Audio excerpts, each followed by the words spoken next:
ఉన్నాయన్నారు హనుమ. అంటే కాదు స్వామి, నేను మానసికంగా దర్శనం చేశాను, అశోకవనంలో చెట్లకి తెల్లటి పువ్వులు ఉన్నాయన్నారు తులసీదాస్ గారు. కాదు, పువ్వులన్నీ ఎరుపు అన్నారు హనుమ. అంటే నేనా సుందరకాండలో వెళ్లి చూసి వచ్చిన వాడివి నువ్వా, నేను చెప్పినట్టు రాయి పువ్వులు ఎరుపని మార్చన్నాడు. అంటే తులసీదాస్ గారు, అమ్మ బాబోయ్ ఇంతో మనం ఎక్కడ వాదిస్తాం, ప్రత్యక్ష సాక్షినంటాడు అని రామచంద్రమూర్తిని ధ్యానం చేశారు. రామచంద్రమూర్తి ప్రత్యక్షమయ్యారు.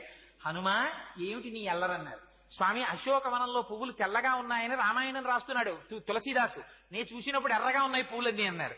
అంటే స్వామి అన్నారు, అల్లా అనకు, ఆ ఋతువులో అప్పుడు పూసిన పువ్వులు తెలిపే, నీకెందుకు ఎర్రగా కనపడ్డాయో తెలుసా? ఆ చెట్టు మీద కూర్చుని కిందకి చూసావు మీ అమ్మని, క్షితిక్షమా పుష్కర సన్నిభాక్షి యరక్షిత రఘవ లక్ష్మణాభ్యాం సారాక్షసీభి వికృతేక్షణాభి సంరక్షిత సంప్రతి వృక్షమూలే. మా అయ్య రామచంద్రమూర్తి భార్య రాక్షసల కాంతల చేత పరివేష్టింపబడి ఒక చెట్టు కింద ఒక్క